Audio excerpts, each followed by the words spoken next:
요한복음 2장 1절부터 11절입니다.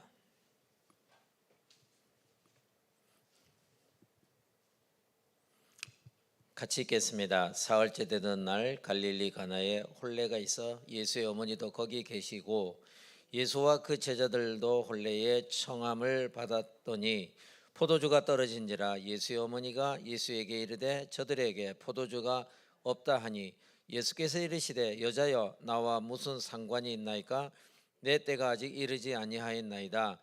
그의 어머니가 하인들에게 이르되 너희에게 무슨 말씀을 하시든지 그대로 하라 하니라. 거기에 유대인의 정결 예식을 따라 두세 통 드는 돌 항아리 6이 놓였는지라.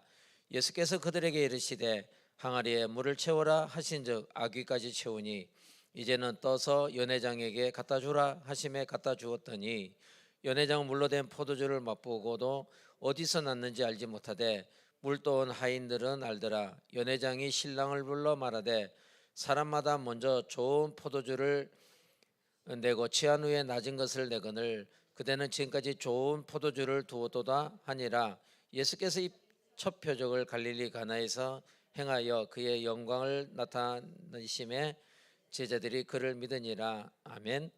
자, 오늘은 하나님이 가정을 주셨다. 하나님이 주신 것 중에 오늘 12번째 가정을 주셨습니다.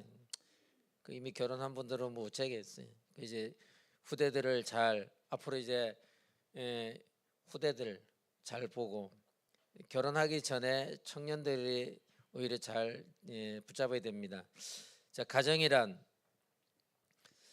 인간에게 참된 만족과 감사의 생활을 할 수 있는 터전입니다. 그러면 이 가정의 소리가 만족과 부부간, 이거는 지금 가정의 주제는 부부간을 말해요. 부부간에 서로 만족하고 서로 감사의 생활을 하라. 하나님과 우리와의 관계를 지금 상징하고 있는데, 그러려면 가정에는 한 분이 빠지면 안 되는 거예요. 그 말은 그 가정에 하나님의 권위를 인정해라.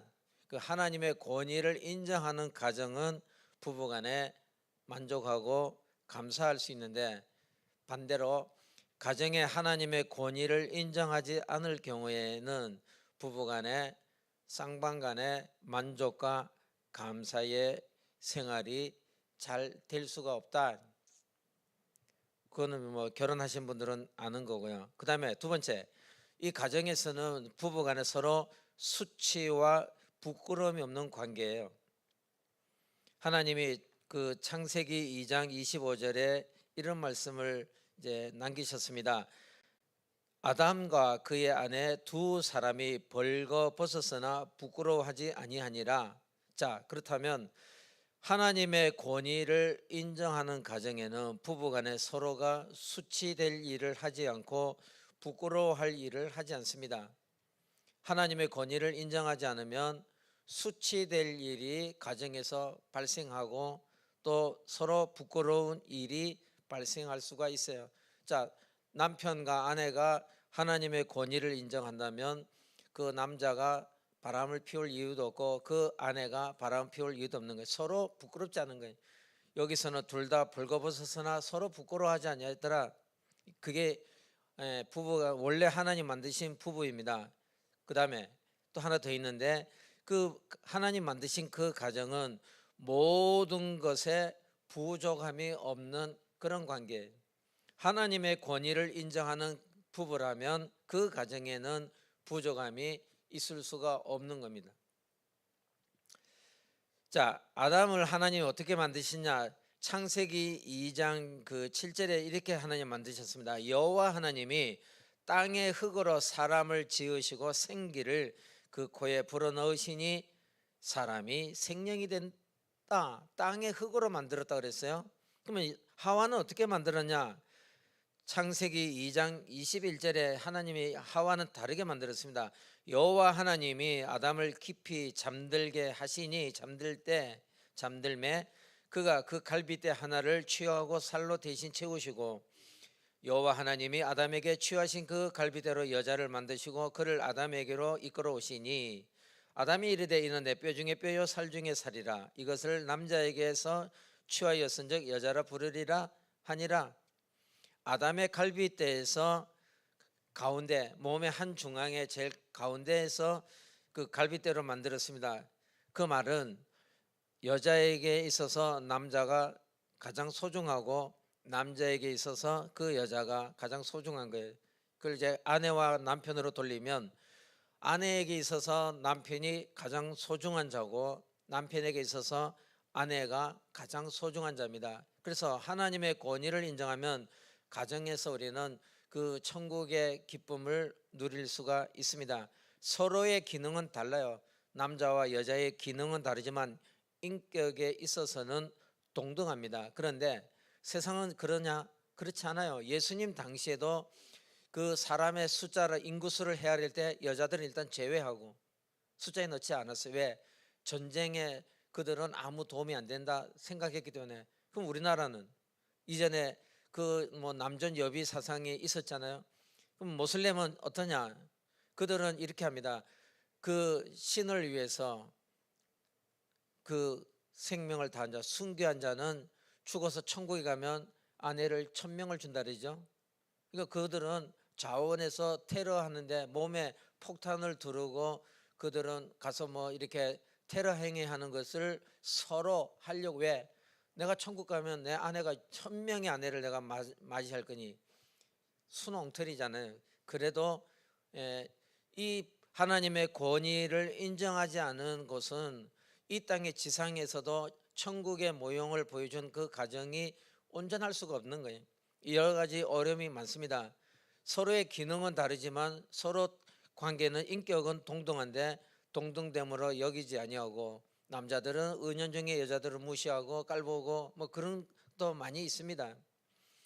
지금은 이제 많이 좋아졌다고 해도 지금도 이제 직장에 들어가도 초봉이 여자보다 남자를 더 많이 줘요. 저희 애도 직장 들어갔는데 똑같이 대학 졸업하고 똑같이 들어갔는데 초봉이 다르고 계속 가면서 조금씩 차이가 난다 그랬습니다. 자, 그러면 질문, 당신은 하나님이 가정을 만드신 목적을 알고 있는가? 성경을 모르면 모릅니다. 그 뭐 둘이서, 남자와 여자가 둘이서 뭐 그냥 서로 뭐 행복하게 이 땅에서 육신적으로 만족하며 살아라, 이제 그것도 포함되어 있는데 그 이상이라면, 당신의 가정에는 하나 주신 사랑과 사명이 있는가?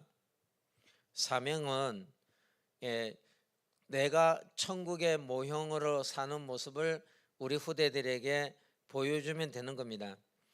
자, 그러면 첫 번째, 하나님이 창조 때에 가정을 만드신 의미는 어떤 것인가?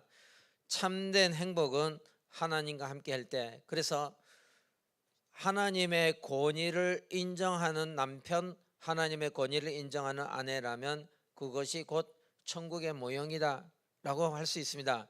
왜? 하나님이 자기 형상으로 사람을 만들었으니까요. 그 다음에 임마누엘의 복을 가지고 세상을 정복하는 것을 증거하기를 원한다. 그 말은 하나님의 형상으로 지음을 받은 사람들의 이 땅에 하나 지으신 목적은 이게 이제 확산되어 가면서 모든 사람을 더불어 하나님의 권위를 인정하는 것으로 확산해 가는 겁니다. 그래서 우리가 우리에게 있어서 남은 것은 이제 후대인데, 그러면 우리 후대들이 앞으로 살아가는 세상은 어떤 세상이 되어야 되느냐? 그들도 본인이 하나님의 권위를 인정하는 자로 성장하여 나중에 가정을 꾸릴 때도 서로가 하나님의 권위를 인정하는 사람이 서로 만난다면 수치와 부끄러운 일을 서로 하지 않을 것이고, 그 다음에 서로가 예를 들어서 육신적으로 조금 경제적으로 어려움이 있어도 그것조차도 부족함을 느끼지 못할 정도로, 그리고 서로 간에 만족하고 서로 간에 감사할 수 있고, 그리고 이제 이 시작이 하나님의 권위를 인정하는 것부터 시작하는 것입니다. 그럼 하나님과 바른 관계가 되면 모든 것이 이제 축복임을 증가하기를 원하신다. 그 에덴 동산을 만들 때 창세기 2장 10절부터 쭉 보면 강이 4개가 흐른데 그 강에 한마디로 그 강을 표현하면 비옥하다. 그 말은 하나님이 함께하는 그곳에는 비옥한 거예요.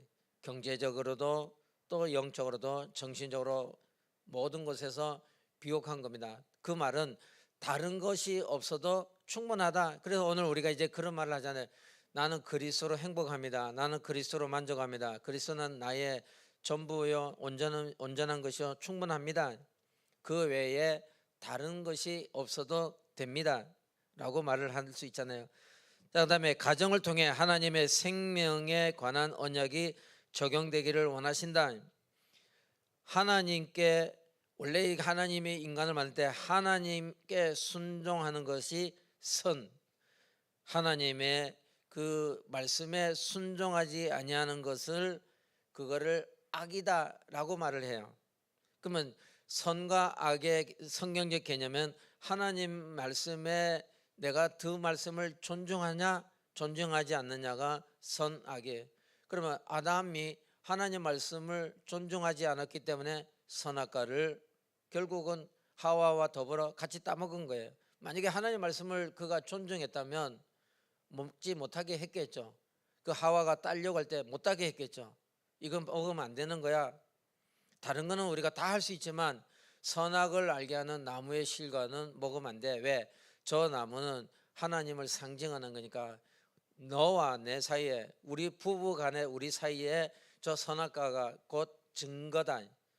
하나님이 우리 가정에, 에덴 동산의 주인이 나도 아니고 당신도 아니고 저 선악과를 알게 하는 저 나무, 곧 보이지 않는 하나님이 우리 사이의 주인이다. 그 하나님의 권위를 아담이 강조했더라면, 그러면 하와는 감히 선악과를 따먹을 일을 하지 않았을 거예요. 자, 그러면 다시 돌아오면, 만약에 우리가 정말 하나님의 권위를 인정한다면 서로 간에 수치될 일, 부끄러워할 일을 하겠습니까? 당연히 이거는 안 하게 되겠죠. 정상적으로. 왜? 내가 하나님 권위를 인정하기 때문에. 그러면 창세기 1장 27절 28절은 처음에 하나님이 세상을 만들 때는 영원성을 두고 만든 겁니다. 이건 영원한 것이다.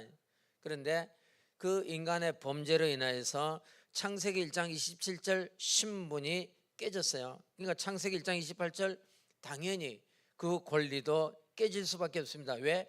인간의 배신으로 인하여 하나님과의 계약이 파괴돼 버렸어요. 그럼 하나님 왜 안 지켜주셨냐?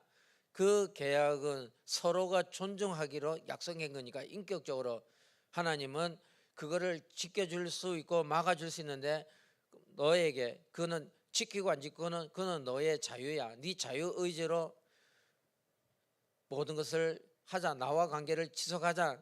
자, 이 중에는 이제 결혼하지 않은 우리 청년들도 있잖아요. 그럼 앞으로 만약에 여러분이 어느 날 이제 결혼할 수도 있고 뭐 안 할 수도 있는데, 자, 만약에 결혼한다. 내가 마음에 드는 사람이 있다.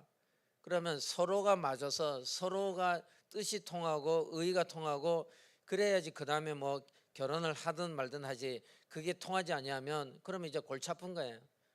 뭐 스토커가 뭐 따로 있나요? 나는 싫어하는데 끝까지 쫓아오면서 너 내 말을 안 들으면 너만 죽이는 게 아니라 네 집안은 뭐 다 씨를 말린다는 둥. 이제 이래 가지고 만약에 억지로 결혼한다면 그 사람의 소원은 그 남편이 뭐 빨리 죽는 것밖에 더 있겠어요. 이제 그럴 수밖에 없는 거예요. 그래서 원래 하나님이 지은 이 관계는 영원한 것인데 인간의 배신으로 인해서 그 관계가 끊어졌다고요. 그래, 그 끊어졌기 때문에 그 끊어진 관계를 다시 회복하기 위하여 사람은 그걸 회복할 방법이 없기 때문에 하나님께서 그리스도를 이 땅에 보내셔서 다시 회복을 길을 열어주셨는데, 그 모형이 가정이라고. 그래서 우리는 이제 이미 결혼한 분들은 방법이 없잖아요. 그렇다고 뭐 있는 그 아내나 뭐 아니면 그 지금 있는 남편하고 갈라설 수도 없고, 그럼 어떻게 하면 되느냐? 이제 방법은 하나님이 우리 가정이 이 창조의 그 원래의 그 가정대로 우리가 잘 살지 못하는데, 그러면 이 창조의 가정대로 우리 가족도 회복되기를 바랍니다 하고 기도하고 기다리고 또 기도해주고 기다리고. 왜냐하면 점점 하나님 권위를 인정하지 않다 보면 이제 가정 파괴 시대를 넘어서서 이제는 무혼주의로 가는. 요즘 청년들은 결혼 안 해. 결혼하기 힘들어. 예, 그래 되니까 그것도 성경적인 결혼관은 아니에요. 하나님은 분명히 가정을 이루라라고 했기 때문에, 그럼 어떤 가정을 이루어야 되느냐? 그 하나님의 권위를 인정하는 가정을 하면 됩니다. 저는 이제 그 결혼 주례를 제가 뭐 좀 해봤는데, 할 때마다 항상 본문을 이 요한복음 2장을 갖고 합니다. 왜? 남자의 주인도 남자도 자기가 주권자가 아니고 그 가정을 이루면 하나님이 주인이 되시고, 또 아내도 결혼하면 남편이 주인이 아니라 하나님이 그 가정의 주인이 되고, 그 서로 간에 하나님이 가운데 계시지 않냐면 그거는 언젠가 어떤 일이 일어날지 모르는 거예요. 그래서 흩어지거나 깨지거나 그래 될 수가 있습니다. 요즘은 뭐 이혼도 있고 비혼도 있고 별게 다 있으니까요. 자, 그러면 두 번째, 이런 가정에 고통과 저주와 재앙이 들어오게 된 이유는 무엇인가?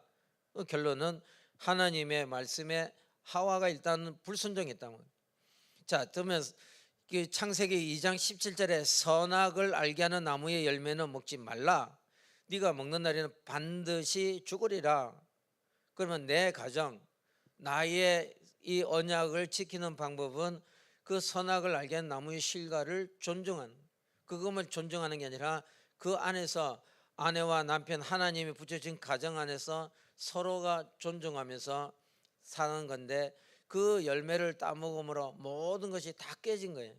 그럼 창세기 3장 4절에 뱀이 여자에게 이르되 너희가 결코 죽지 아니하리라. 이 거짓말에 속아지고 결국 이 땅에는 피할 수 없는 고통이 들어온 거예요. 자, 그러면 하나님을 떠나 원죄와 자범죄로 인해서 이제 고통이, 그 다음에는 이제 저주가 되고, 그다음에 사담의 속임수에 빠져서 이제 문제가 계속 발생하고, 옥상 가옥이라고 엎친 데 덮친 식으로 계속 문제가 계속 옵니다. 이 결과적으로 우리가 사는 세상에 개인 문제, 가정 문제, 건강 문제, 경제 문제, 장래 문제, 자녀 문제, 끊임없이 이 문제가 오고 있습니다. 어떻게 하면 회복이 되냐? 일단 내가 먼저 하나님의 권위를 인정하고, 하나님의 권위를 인정한다면 그 사람은 그리스도 대신 예수를 주인으로 받아들일 수밖에 없습니다. 그러면 아내가 그리스도 대신 예수를 받아들이고, 또 남편 되신 분이 그리스도 대신 예수를 주인으로 받아들인다면, 하나님 권위를 인정하면 회복에 돼서 옛날 원래 그 하나님의 만드신 그 처음 가정과 같은 그런 삶으로 돌아갈 수 있다. 이제 그걸 성경은 말을 하고 있습니다. 자, 고통과 저주와 재앙을 이기는 복음이 없으면 선악과를 따먹었단 말이에요. 그들을 지켜주는 가장 축복된 것인데, 그 선악을 알게 하는 나무, 선악과를 따먹어 버렸기 때문에 끊임없는 문제가 발생하게 된 거예요.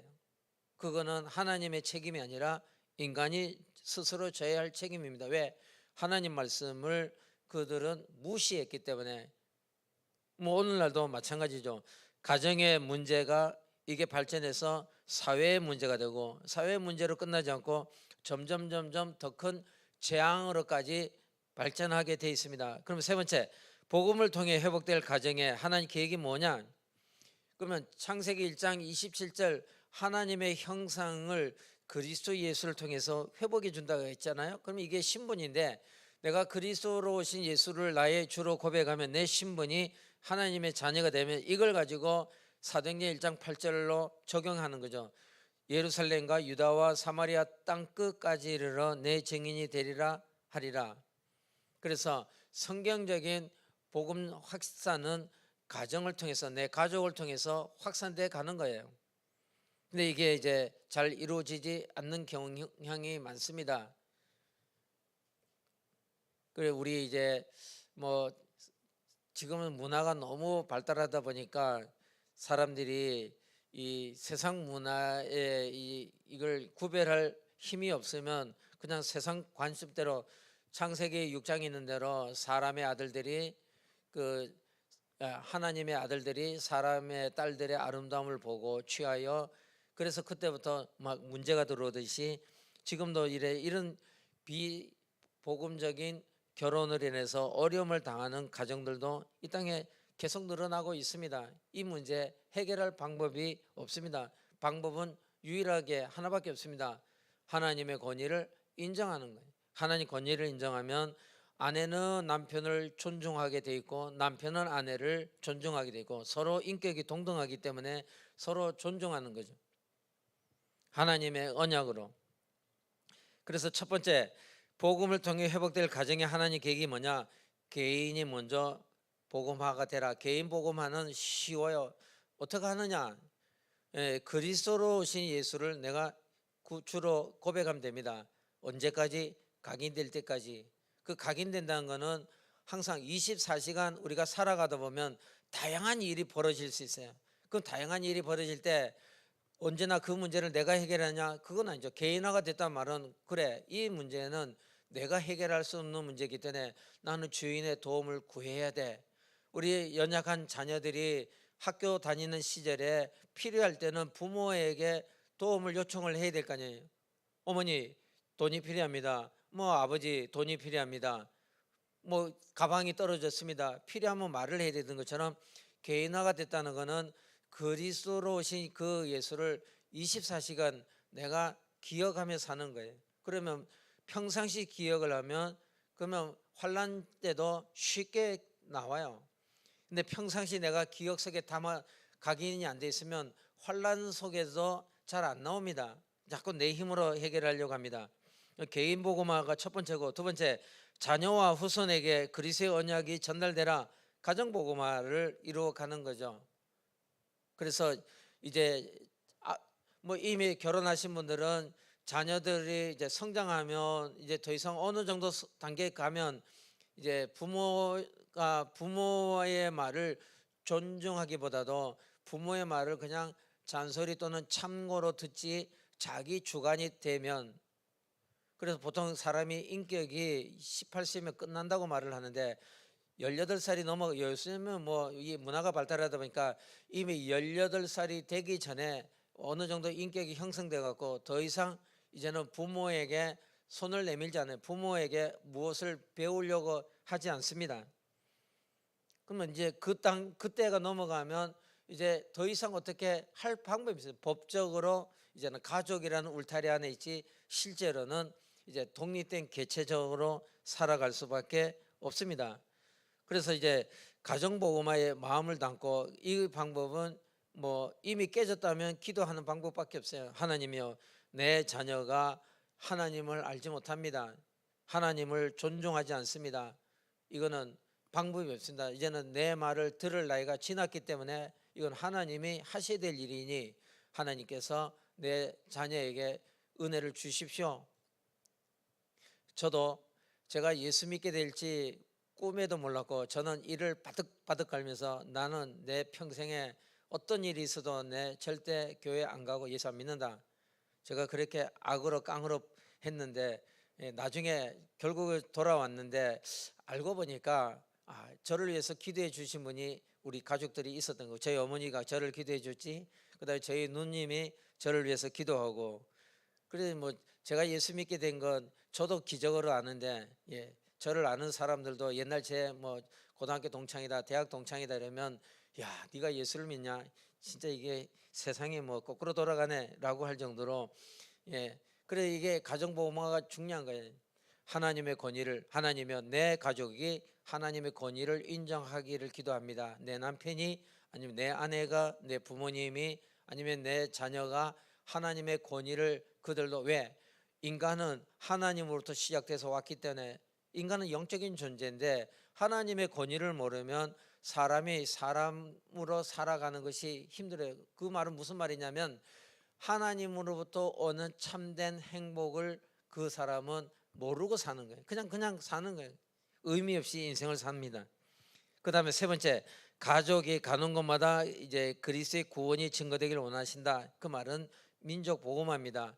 이제 내 개인으로부터 시작해서 조금 좀 발전하면 내 가족이 조금 더 발전하면, 만약에 우리가 아이를 10명을 낳았다 그러면 그들이 다 결혼하면 언젠가는 20명이 되고, 그러면 밑에서 아이들이 또 나오면 40명이 되고 60명이 되고 80명이 되고, 그런 식으로 해서 아담으로부터 시작해서 인류는 지금까지 이렇게 퍼져 나온 거 아니겠어요? 지금 한국이 세계에서 유일하게 그 출산율이 떨어지지만 의외로 출산율이 높은 나라도 꽤 있습니다. 그러면 그런 식으로 확산되면 어느 날 이제 민족 복음화 되는 거예요. 저희 장인어른 이제 1년에 한 번씩 뭐 생신을 맞이해서 다 모이면 그래도 꽤 돼요. 사람들이 뭐 한 이제 거의 한 40명 넘을 것 같아요. 그 복잡복잡하고 그래요. 그래서 해마다 이제 어디서 모일 거냐 이제 이게 문제죠. 왜냐하면 점점 가족들이 늘어나니까 애들이 시집을 가거나 아니면 장가를 가거나 아니면 또 뭐 애를 낳아가지고 손주를 낳거나 이제 그러다 보니까 저희 장인어른이 정점에 있고 그 밑에 쭉 흩어져 자녀가 6명이죠. 그 6명이니까 그러면 다 짝이 있으니까 그러면 그것만 해도 자 그런 거예요. 그 민족 보호만. 그 다음에 이제 네 번째는 전 세계에 이 그리스도의 구원이 증거되기를 원하신다. 그러면 이제 나중에는 이제 세계 보호마까지 굳이 가기보다도 우리 가족들 중에 때로는 유학 갈 수도 있고 아니면 이민 갈 수도 있고 직장 때문에 직업 때문에 아니면 또 다른 나라에 갈 수도 있고 또 그렇게 시작해 가는 거 아니겠어요. 요즘에 모슬렘이 저 유럽을 무슨 무시무시한 속도로 장악해 나가는데 벨기에, 네덜란드, 룩셈부르크 거의 모슬렘화가 돼버렸어요. 왜 인구의 40% 이상이 모슬렘이 돼버렸기 때문에 유럽 사람들은 결혼 안 하지, 애 안 낳지.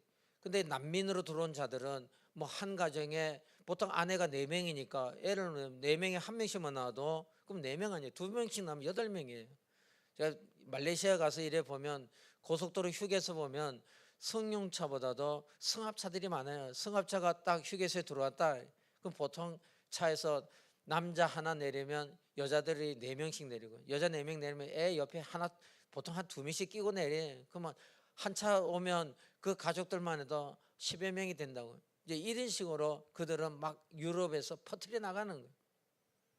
그게 이제 세계 복음화입니다. 그래서 그 핵심 중에 핵심은 나로부터 그래서 내가 어떤 마음을 갖고 있느냐에 따라서 나의 미래뿐만 아니라 우리 후대들의 미래도 달려 있습니다. 그럼 다시 돌아가면 가장 중요한 것 중에 것은 내가 평상시 24시 내 의식이 있는 동안에 누가 나를 주장하도록 둘 거냐.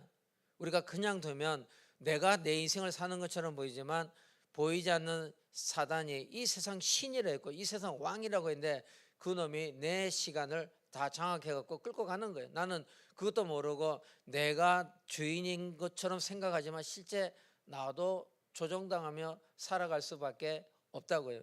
그래서 우리는 이 부분을 이제 나를 스스로 이제 단련해야 되는데 의식이 있는 동안에는 내 자신이 내가 주인이 아니란 걸 자꾸 고백해야 됩니다. 그리스도 대신 예수가 나의 주인이람을 고백을 하면 거기서부터 이제 새로운 일이 벌어지게 되는 겁니다. 겉사람은 후패하나 속사람은 날로 새롭도다. 어차피 우리 인생은 늙어가는데 그래도 내 속사람이 날로 새롭다는 것은 그리스도 대신 예수가 나의 주인이라면 우리 속사람은 날로 새로워질 수밖에 없고 성경적인 응답을 받을 수밖에 없는 거예요. 우리 육신은 그냥 뭐 사는 대로 살아가잖아요. 다 뭐 이제 나이가 들면 노쇠해질 수밖에 없는 거예요. 어제도 이제 어떤 이제 목사님이 이제 얼마 전에 개척을 했는데 전화가 왔어요. 그 전화 와가지고 저보다 나이가 2살 적은데 형님이 그래 아니 뭐 왜? 이랬더니 저 기도 좀 해주세요. 그 왜? 나 기도하고 있는데 왜?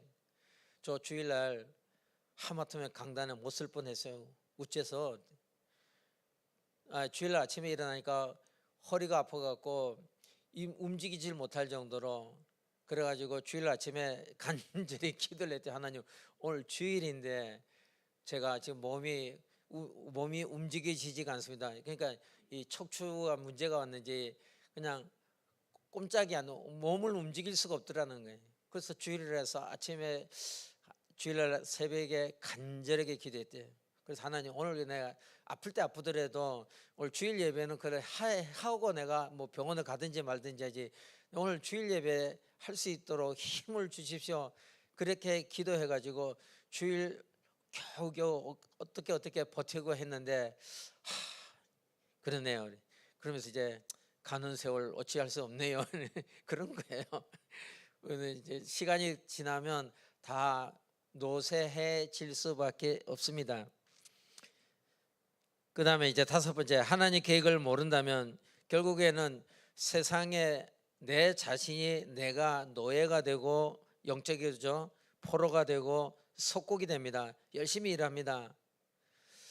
그 어떤 그 프로를 봤는데 72살 되신 분이에요. 영림산업이라고 있는데 그 이분이 이제 회사가 꽤 커요. 1년에 매출액이 4천억 된다래요. 한 달에 직원들 월급이 30억이 나간다 그러고. 그래 회사가 공장만 10개, 뭐 제일 큰 공장 한 6만 평 된대요. 어쨌든 공장이 10개라. 그래 이제 하루에 공장 3개씩 순회를 하고 있는데, 그래 이제 가족들은 서울의 방배동에 좋은 집에 살고 그 자기 집이 전국에 한 10여 채 된대요. 집도 좋은 집도 많대요. 펜트하우스도 있고. 근데 당신은 막상, 이분은 72살인데 혼자 살아요. 인천에. 왜 혼자 사냐? 서울에서 인천까지 출퇴근하기가 이제 나이가 72살인데 그 차도 좋은 거 타요. 벤츠 마이바흐를 타는데, 그런데 이제 몸이 이제 가는 세월을 못 잡으니까 너무 몸이 힘들어서 집에서 출퇴근하기 힘들어서 여기 인천에 주 제1공장이 있기 때문에 그 공장에 출근하기 위해서 혼자 사는 거예요. 혼자 살면서 아침에는 보약을 먹고 이렇게 출근을 해가지고 하루 종일 일을 해요. 그 가는 곳마다 공장 10개에 다 자기 사무실 있고 뭐 회의실 있고 모든 것이 다 좋아요. 회사도 커요. 그리고 뭐 세계에서 단 한 대밖에 없는 기계를 갖고 있기 때문에 자기들에게는 경쟁 상대가 없대요. 창호 문을 만드는 그 회사인데 어떤 주문이 들어와도 바로 그 자리에서 할 수 있는 그 시스템이 다 돼 있기 때문에, 그래서 자기들은 단가도 낮추고 대량 생산도 하기 때문에 이게 경쟁이 없이 잘 나가는데, 그래 이제 그 기자가 취재를 하면서 이분에게 중요한 질문을 했어요. 회장님은 가는 곳마다 이렇게 대우받고 이렇게 가는 곳마다 사람들이 환대해주고 참 삶이 행복하겠어요. 그랬더니 이분이 대답이, 나는 너무 가는 곳마다 사람들이 융숭하게 잘 대해줘서 고맙다. 그러나 나는 행복이란 단어는 내 인생에 없습니다. 나는 그거 모르고 산다고. 나는 눈 뜨면 일하고 눈 뜨면 일하고 눈 뜨면 일하고, 그 저녁에 퇴근하면 집에 가서 이제 자고 또 눈 뜨면 일하고 눈 뜨면 일하고. 그러면 목표는, 나는 목표도 없습니다. 그냥 눈 뜨면 일합니다. 나는 평생 눈 뜨면 일하고 그래 이제 자녀들에게 가훈을 만들어 줬는데, 그 가훈이 뭐냐? 얘들아, 목표를 세우지 말고 눈 뜨고 일해라. 그냥 눈 뜨면 일해라. 눈 뜨면 일해라. 그래 이제 눈 뜨고 일해갖고, 그리고 차는 한 10억짜리 차, 좋은 차 타고 다녀요. 그 가는 곳마다 저녁을 같이 먹는데 보니까 와, 꽤 비싼 집에 가서 이제 먹던데 그 생활만 편해진. 그래 좋은 집은 내 아내와 내 자녀들이 누리고 나는 그 집에 한 번 가봤습니다. 그 좋은 펜트하우스에 자기는 딱 한 번 가고 그 더이로는 시간이 없어서 못 가. 나는 그렇게 돈이 있어도 쓸 시간이 없습니다. 왜? 10개 회사를 계속 순회를 해야 되는데 하루에 한 3개 아니면 4개, 그럼 자기 회사 도는데도 한 3일 걸리는데, 근데 그걸만 지금까지 해왔다는. 그럼 맨 마지막에 그 말이 참 가슴을 울렸는데, 나는 행복이라는 단어는 내 인생에는 없습니다. 나는 그냥 일하는 기계처럼 일하며 살아왔지 행복은 잘 모릅니다. 그래요. 그렇게 좋은 차를 타고 그래 돈이 많고 그래 자기 재산이 뭐 총 재산이 한 조 단위라 하는데 정확하게 모릅니다. 하여튼 그런데도 불구하고 행복은 뭐 없다. 열심히 일할 뿐이다. 노예죠. 어떻게 보면 이분도 노예된 거예요. 포로 됐죠. 속국된 거죠. 근데 일하다가 어느 날 뭐 죽을 수가 있겠죠. 뭐 죽을 수가 있는 게 아니라 어느 날 가겠죠. 그러면 또 뭐 누군가 또 그 사업장을 물려받아서 또 그거 지키려면 또 그 아버지만큼 머리가 돌아가면 몰라도 안 돌아가면 그 사업도 다 뺏기거나 무너질 거 아니겠어요. 자, 그럼 네 번째, 당신의 가정이 참된 행복을 누리려면 지금은 또 어떻게 되느냐? 자, 우리가 이제 먼저 기억해야 될 것은 하나님은 지금도 살아계시다. 그걸 이제 내가 내 자신에게 늘 마치 체면을 걸듯이 내가 내 자신에게 말을 해야 됩니다. 하나님은 살아계시다. 여러분 그 성공학 강의를 뭐 들어보신지 모르겠지만 거기 가면 거울 앞에 서서 나는 성공한다라고 하루에 눈을 뜨면 뭐 5분씩 외쳐라, 크게 외쳐라, 점점 더 크게 외쳐라. 그러면 이웃집에 방해될 것 같으면 입에 수건을 물고 외쳐라. 나는 성공한다, 나는 성공한다. 그래 하면 성공한대요.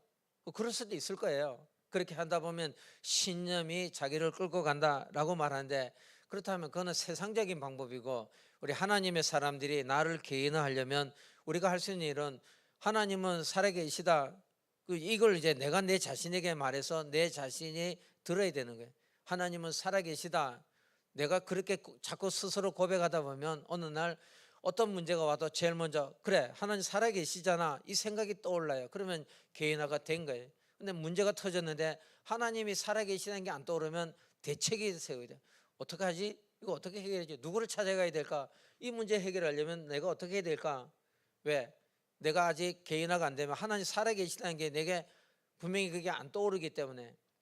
그래서 하나님은 살아계시다. 이제 그게 내가 해야 될 첫 번째 이제 개인화고, 두 번째 그 살아계신 하나님은 전능자예요. 하나님은 전능자다. 그 하나님은 전능자다. 자, 이게 여러분들이 다윗이나 요셉이나 또는 다니엘을 이렇게 조사해 보면 그들의 앞에 있던 왕들이 고백합니다. 다니엘을 그 감옥에 사자굴에 빠뜨린 왕이 말합니다. 다니엘의 하나님은 살아계시다, 전능하시다. 그 하나님이 다니엘과 함께한다 라고 고백해요. 왜? 다니엘의 평상시 그게 자기의 개인화된 믿음이에요. 그 다음에 세 번째, 그러면 하나님은 살아계시고 전능하면 그럼 나하고는 무슨 관계냐 말이에요. 그래서 성경에는 그분은 나와 함께한다. 그래서 친히 우리에게 성령으로 내주하겠다고 약속했단 말이에요. 그래서 하나님은 살아계십니다.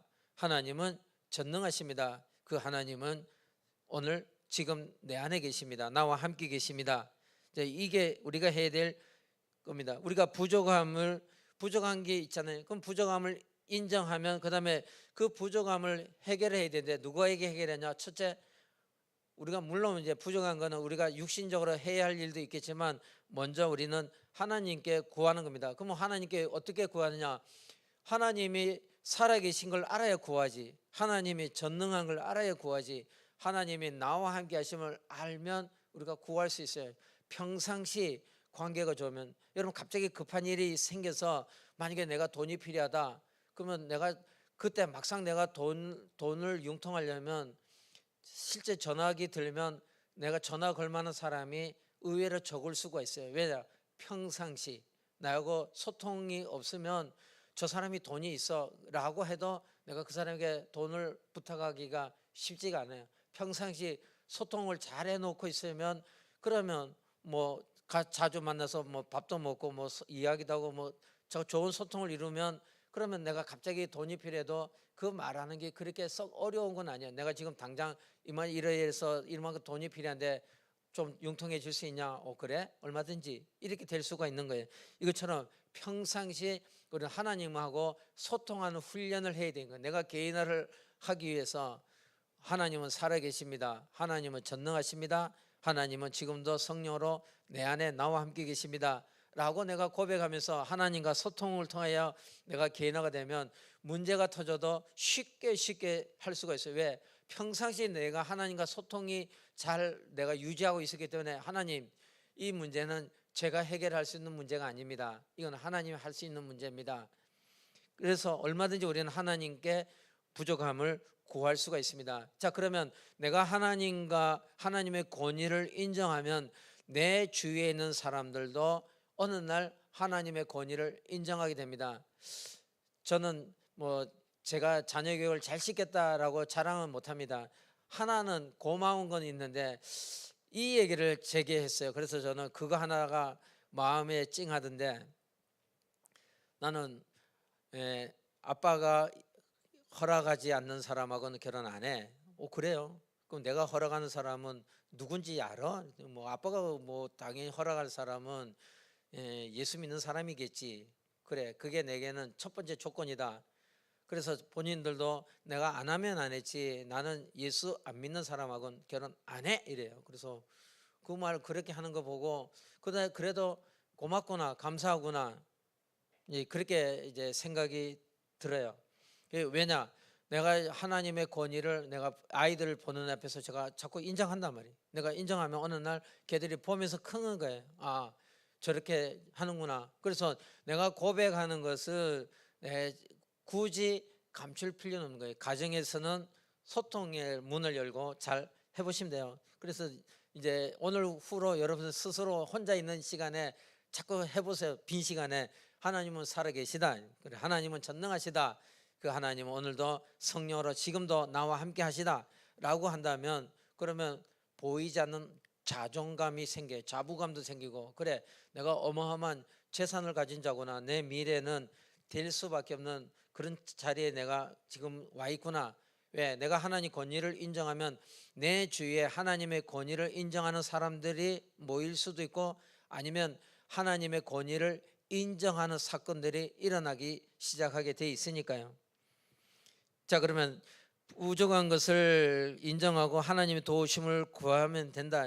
그러면 다시 돌아가서 오늘 우리가 읽은 요한복음 2장 3절을 보면 이런 말씀이 있죠. 포도주가 떨어진지라 예수의 어머니가 예수에게 이르되 저들에게 포도주가 없다. 지금은 마리아가 자기 아들 예수에게 부족함을 지금 알려주는 겁니다. 지금 이 집에, 혼인잔치집에 포도주가 떨어졌다라고 이렇게 일단 먼저 부족함을, 도움을 구합니다. 그 말은 예수님이 자기 아들 이전에 육신을 입고 오신 하나님이라는 걸 알고 하나님의 권위를 인정해 준 거예요. 왜? 사람은 그걸 어떻게 해결해야겠어요? 그 집에, 잔치집에 지금 포도주가 떨어졌는데 그걸 어떻게 해결하겠냐고. 어디 가서 급하게 지금 당장 사오겠냐고. 지금 당장 필요한데. 그래서 그 어머니가 예수님이 비록 자기 육신으로 낳은 내 아들이라도 내 아들이 아니라 이분이 바로 사람의 몸으로 오신 하나님이라는 걸 알고 하나님의 권위를 인정해 준 거예요. 자, 두 번째, 예수님을 손님이 아닌 주인으로 모셔라. 그러면 그 집에 하인들이 있는데 손님들은 그 하인들에게 도움을 받을지언정 하인들에게 지시를 못해요. 지시는 주인만이 할 수가 있어요. 답답하면 하인에게 말하는 게 아니라 주인에게 이야기를 해요. 그러면 주인이 하인에게 지시한다고요. 어떤 일을 해라. 그러면 지금 예수님이 예수의 어머니가 예수님에게 와서 그 얘기를 하고, 물론 이제 주인의 허락을 받았을 겁니다. 그다음 이 예수님이 여자여 이랬어요. 자기 어머니인데, 그 이제 마리아가 엄마인데 여자여 나와 무슨 상관이 있는 거? 내가 이 집의 주인이 아닌데 내가 무슨 관계가 있냐? 그래 말합니다. 내 때가 아직 이르지 아니하였나이다. 내가 아직 이 집의 주인이 아니다. 그러니까 5절에 보세요. 그의 어머니가 하인들에게 이르되 너희에게 무슨 말씀을 하시든지 그대로 하라 하니라. 그럼 이걸 유추해서 보면 그 5절에 예수님의 그러니까 이 마리아가 주인의 허락을 받고 예수님을 그 가정에, 그 집안의 잔치집의 주인의 자리로 세워주는 거예요. 주인의 자리로. 이제 당신은 더 이상 손님이 아니고 주인이다. 이제 주인이니까 당신이 책임을 지고 해야 된다. 그러니까 이제 그의 어머니가 하인들에게 이르되 너에게 무슨 말씀을 하시든지 그대로 하라. 그러니까 이제 예수님이 주인의 자리에 와서 딱 돌아보니까 6절에 거기에 유대인의 정결 예식을 따라 두세 통 드는 돌 항아리 6이 놓여 있는지라. 주인의 자리가 오니까 이제 명령합니다. 예수께서 그들에게 이르시되, 하인들에게 이제 말씀한 겁니다. 항아리에 물을 채우라. 그 주인만이 할 수 있는 거예요. 그 예수님이 주인의 자리로 모셨습니다. 그러니까 주인의 자리에서 물을 갖다 부어라. 하인들은 시키는 대로 하는 거예요. 야, 포도주 사와라. 그러면 포도주 사오면 되는데, 지금 예수님이 그 하인들에게 말한 거는 야, 물을 갖다 부어라. 그러면 그 하인들은 뭐 질문할 필요도 없죠. 왜? 주인이 시키는 대로 하면 되니까. 그 물을 갖다 채우니, 그 다음에 8절에 이제는 떠서 연회장에게 갖다 주라. 그 하인들은 시킨 대로 하면 되는 거예요. 이게 물인데요. 이거 지금 저기 포도주를 갖다 줘야 되는데 이거 물이잖아요. 왜? 유대인들은 물을 안 먹으니까. 물 안 먹고 그들은 포도주를 끓여가지고 식혀서 그 즙을 먹으니까 그 석회수가 많아가지고 석회가 많아가지고 물을 끓여 먹으니까 일단 갖다 줘라. 예, 알았습니다. 주인 마음이니까 주인이 시킨 대로. 책임은 뭐 하인들이 짓는 게 아니니까. 그 예수님의 말씀과 성령의 감동에 순종해야 된다. 그래 갖다 주었더니 그러면 뺨을 맞을 일도 뭐 뺨을 때리면 맞아야 되는데 하인들은 주인이 시키니까 알겠습니다. 그 연회장은 물로 된 포도주를 맛보고도 어디서 났는지 알지 못하되 물 떠온 하인들은 알더라. 왜? 하인은 알죠. 근데 그 물이 뭐 들고 가는 동안에 변했는지 그들이 손에 잔을 들 때 변했는지 어쨌든 변한 거예요. 말하되 사람마다 먼저 좋은 포도주를 내고 취한 후에 낮은 것을 내거늘 그대는 지금까지 좋은 포도주를 두었도다 하니라. 제가 대학을 졸업하고 군대 가기 전에 6개월 동안 저 술집에 가서 그 일을 했는데 사장이 손님이 먹다가 남은 맥주를 버리지 않고 다 모아놔요. 다 모아놓고 이제 이거 영업 비밀인데 이제 5병을 이제 처음에 1차로 맥주 5병 가져와. 그때는 새 걸 갖다 줘요. 그러면 두 번째 다 먹고 2차로 또 시켜. 야, 맥주 5병 더 가져와. 그러면 5병 더 가져와. 이럴 때는 첫째, 마지막 째는 진짜고 두 번째, 세 번째, 네 번째는 손님들이 먹고 남긴 그 맥주를 병에 또 넣어가지고 뚜껑만 살짝 덮어놓은 거예요. 그거는 가짜라. 이미 파는 거예요. 그러면 이걸 가지고 이제 우리를 훈련을 시키는데 맥주 5병을 손에 끼고 그냥 동시에 이제 마개를 이제 병따개로 따준단 말이에요. 그러면 첫 번째 뻥 하면 소리가 나죠. 그러면 뻥 하고잖아 다다다 하다가 마지막 가서 뻥 하면 그 앉아있는 손님들이 그래 처음부터 뻥 하고 그냥 가다가 맨 마지막에 뻥 하니까 아 이거 다 진짜다. 그런데 실제로는 그 세 병은 가짜예요. 그래가지고 추가 수입을 올리기도 하고 뭐 그런 거예요. 어쨌든 하인들은 알았던 거예요. 이게 분명히 물인데 이게 물이 변해서 포도주가 됐네. 그 우리 예전에 뭐 지금도 우리 주일학교 부르는지 모르는데 물이 변하여 포도주 됐네. 이제 그런 주일학교 찬송도 있습니다. 그 예수님의 말씀과 성령의 감동에 순종해야 된다. 보혜사 곧 아버지께서 내 이름으로 보내실 성령 그가 너에게 모든 것을 가르치고 내가 너에게 말한 모든 것을 생각나게 하리라. 하나님의 권위를 이제 인정할 때 오늘 이제 주제입니다. 핵심입니다. 가정에서 우리가 행복한 가정을 회복하려면 부부간에 서로를 존중하기보다 먼저 하나님의 권위를 인정하면 그럼 자동적으로 내 아내를 내 남편을 존중해 줄 수밖에 없어요. 왜? 하나님의 형상이고 서로 기능은 다르지만 우리 인격은 동등한데 내가 무시하는 거는 이거는 성경적이 아니기 때문에 내가 하나님 말씀을 인정한다면 그러면 하나님이 붙여주신 나의 가정도 우리 서로 인격과 인격끼리 인정해 주고 존중해 주는 거죠. 하나님의 권위를 인정하듯이. 마지막에 가정에 임한 예수님의 영광을 증거하는 제자가 되어야 할 것이다. 자, 이제 11절에 보면 예수께서 이 첫 표적을 갈릴리 가나에서 행하여 그의 영광을 나타내심에 제자들이 그를 믿으니라. 제자들이 그걸 보고 믿은 거예요. 그러면 우리의 제자가 누구냐? 그러면 이제 하나님의 권위를 인정하는 남편, 하나님의 권위를 인정하는 아내에서 자라난 자녀들도 하나님의 권위를 인정하면서 자라게 돼요. 그게 제자라. 그 제자들은 변하지 않는 제자가 되는 거잖아요. 우리가 나가서 불신자로 있는 사람을 복음 전해서 내가 예수 영접하겠습니다.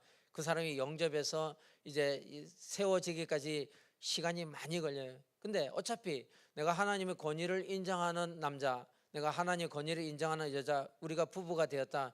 그러면 우리를 통해서 태어난 그들도 내가 인정하는 만큼 그들도 그 영적 분위기 속에서 자라기 때문에 하나님의 권위를 인정하는 자녀로 살아가게 되는 겁니다. 그게 성경적인 이제 가정이기 때문에 뭐 이미 결혼하신 분들은 이제 우리 후대 또는 손주들을 앞으로 태어날 손주들을 위해서 지금부터 이제 마음을 잘 잡으시고 앞으로 내가 이렇게 키워줘야 되겠구나. 그들을 그 무드셀라가 969세에 부름을 받았는데 그 그가 369세에 그 사람이 182세 라멕을 낳았고, 그 다음에 그 라멕이 185세에 노아를 낳았어요. 그러면 365세에 이제 이 무드셀라가 자기 손자를 봤단 말이에요. 그 손자를 봤는데 노아가 600세 되던 해 그 무드셀라가 천국에 갔습니다.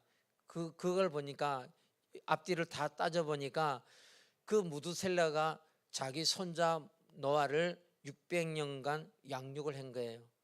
그래서 노아는 이제 더 이상 전 세계 모든 사람이 다 하나님을 대적해도 그 노아는 하나님을 대적하지 않을 만큼 준비된 시간이, 그래서 그게 969세인 거예요. 그래서 우리 제자 한 명, 우리 자녀 하나 바로 키우는 게 솔직히 얼마나 힘들어요. 쉽지 않아요.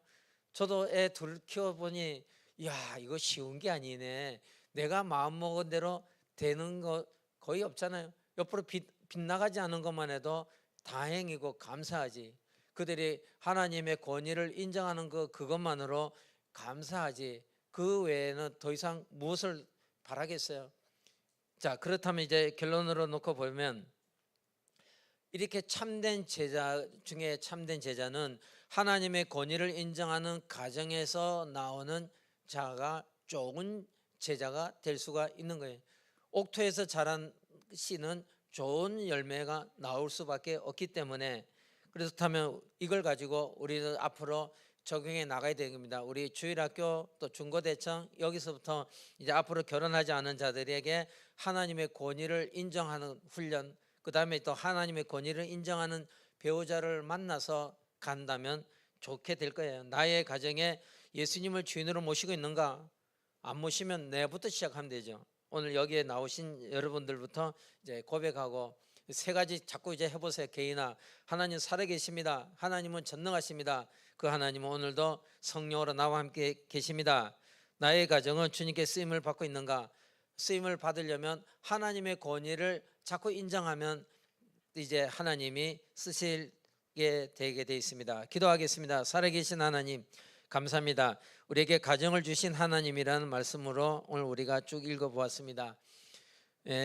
우리가 서로가 이제 하나님의 권위를 인정하며 살아가게 하되, 먼저 나 자신부터 하나님은 살아계시고 또 그 하나님은 전능하시고 그 하나님이 성령으로 우리와 함께 계심을 고백하면서 내 자신부터 개인화가 되어 앞으로 우리가 성경적인 가정, 성경적인 제자를 또 이루어 가도록 축복해 주소서. 감사합니다. 예수 그리스도 이름으로 기도합니다. 아멘.